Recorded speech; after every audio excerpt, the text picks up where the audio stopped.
আমি হুমায়ুন কবির জোর গলায় বলছি, কোনো জায়গায় আমার ৪২ বছরের রাজনীতিতে কোনো জায়গায় আমি বিভাজন লাগিয়ে রাখা বা খুনোখুনির রাজনীতিতে বিশ্বাস করি না। যারা করে তাদের ঘৃণার চোখে দেখি। এবার কেউ কেউ যদি সেখানে যুক্ত হতে চায়, তাদেরকে তো আমি ঢাল তলোয়ার নিয়ে আগলিয়ে বেড়াতে পারবো না। আইন যে ভাঙবে, মানুষকে যে খুন করবে, পাপে যে জড়িত হবে, পাপের শাস্তি তাকেই বহন করতে হবে।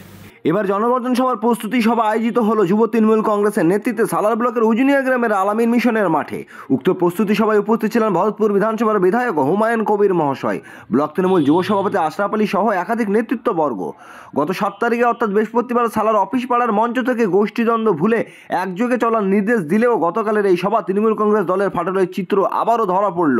সালার ব্লকের বহু চিত্র দেখছেন, যাদের পায়ের তলায় মাটি থাকে না তারাই দেখবেন খামচে খামচে বেড়ায়। আগামী দিনে তৃণমূল কংগ্রেস দল করতে হলে বিধায়কের সঙ্গে দল করতে হবে, তৃণমূল কংগ্রেস দল করতে হলে জেলা সভাপতির সঙ্গে দল করতে হবে। আর আপনি ঘোড়া ডেঙিয়ে ঘাস খাবেন, কখনোই আপনি সেটা হতে পারবেন না। তাই আগামী দিনে ব্লকের যারা খুন সন্ত্রাস করছেন তারা সাবধান হয়ে যান, না হলে কিন্তু যেদিন আমি গর্জে উঠবো, রাস্তায় নেমে সেদিন প্রতিবাদের ভাষায় বুঝিয়ে দেব যে আগামী দিন আপনার ভয়ঙ্কর আসতে চলেছে। এই সভা থেকে তালিপুর অঞ্চলের প্রধান রবি শেখ নাম না করে দলেরই এক শ্রেণীর নেতা কর্মীদের আক্রমণ শানান। এই সভা কিছুটা হলেও অস্বস্তিতে ফেলল তৃণমূল কংগ্রেসকে। আমাদের প্রাণপ্রিয় নেতা হুমায়ুন কবির সাহেবের বক্তব্য, এলাকার মধ্যে শান্তি রাখতে হবে, কিন্তু আমরা লক্ষ্য করে দেখছি একটা শেখে এলাকায় খুন মার্ডার করে এলাকাকে উত্তপ্ত করার চেষ্টা করছে। আমরা সোনার ব্লকের মানুষ কখনোই সেই সমস্ত খুনিদের মানিনি, ভবিষ্যতে মানব না। লড়াই চলছে, লড়াই চলবে, লড়াই সংগ্রামের মধ্য দিয়ে আমরা রাজনীতি করি বন্ধু। সাংবাদিকদের মুখোমুখি হয়ে বিধায়ক হুমায়ুন কবির কি প্রতিক্রিয়া দিচ্ছেন শুনুন।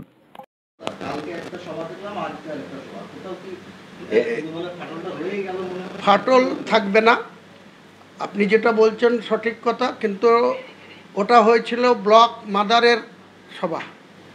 এটা উইংস মানে শাখা সংগঠন। এখানে যুব সভাপতি আশরাফ, তাকে নির্দেশ দিয়েছিল জেলার যুব সভাপতি আসিফ আহমেদ যে 8 তারিখে একটা সভা করা হোক। নির্ধারিত জায়গায় বড়ুয়াতেও সভা হয়েছে এই যুবর ব্যানারে, এখানে ভরতপুরেও সভা হয়েছে, ভরতপুর 2-এও সভা হয়েছে। আর আজহারউদ্দিন, রবি শেখ এরা যুবর ব্যানারে তাকে সাপোর্ট দিয়েছে। এটাই তো সংগঠনের নিয়ম, এটাই তো বড় বৃহত্তর পরিবারের এটাই তো অংশ, যে আমরা ইউথ যেমন ঝাঁপাবে, ছাত্র ঝাঁপাবে, মহিলা ঝাঁপাবে, মাদার নেতৃত্ব দেবে, সবটাই তো। ওই সুমনেরও নেত্রীর নাম মমতা ব্যানার্জি, আর এই আশরাফেরও নেতার নাম অভিষেক ব্যানার্জি, আজহারউদ্দিনেরও নেতার নাম অভিষেক ব্যানার্জি, হুমায়ুন কবিরেরও নেতার নাম মমতা ব্যানার্জি, অভিষেক ব্যানার্জি। এর মধ্যে অন্য কিছু খোঁজার প্রয়োজন আছে বলে আমি মনে করি না।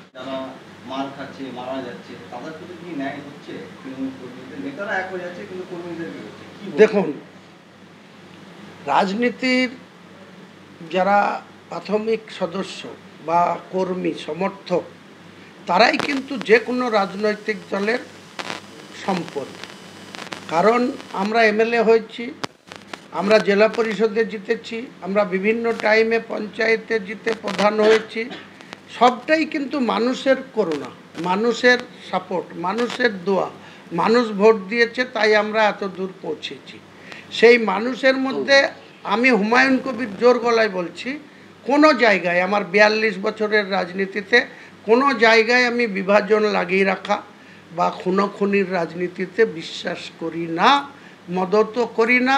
যারা করে তাদের ঘৃণার চোখে দেখি। এবার কেউ কেউ যদি সেখানে যুক্ত হতে চায়, তাদেরকে তো আমি ঢাল তলোয়ার নিয়ে আগলিয়ে বেড়াতে পারবো না। আইন যে ভাঙবে, মানুষকে যে খুন করবে, পাপে যে জড়িত হবে, পাপের শাস্তি তাকেই বহন করতে হবে। আমি হুমায়ুন কবির জোর গলায় বলছি, ন্যায়ের পক্ষে সারা জীবন লড়ি। যে কটা দিন বেঁচে থাকবো, রাজনীতির রঙ্গমঞ্চে থাকবো, ন্যায়ের পক্ষেই কথা বলে যাব। আমি উপরওয়ালাকে ভয় পাই, অপরওয়ালাকে ভক্তি করি, আর মমতা ব্যানার্জিকে শ্রদ্ধা করি, কৃতজ্ঞতা জানাই। কারণ আমাদের মতো লোকদের কংগ্রেস একসময় সুযোগ করে দিয়েছিল জেলা পরিষদের অপোজিশন লিডার হওয়ার, কংগ্রেস সুযোগ করে দিয়েছিল বিধায়ক হওয়ার, তৃণমূল নেত্রীও সুযোগ করে দিয়েছে বিধায়ক হওয়ার, চেয়ারম্যান হওয়ার বিধানসভা স্ট্যান্ডিং কমিটির। আর কি চাই? মানুষ যত চাইবে ততই পাবে, এরকম তো ব্যাপার নাই। উপরওয়ালা যার নসিবে যেটা লিখে দেয়, যার তকদিরে যেটা লিখে দেয়।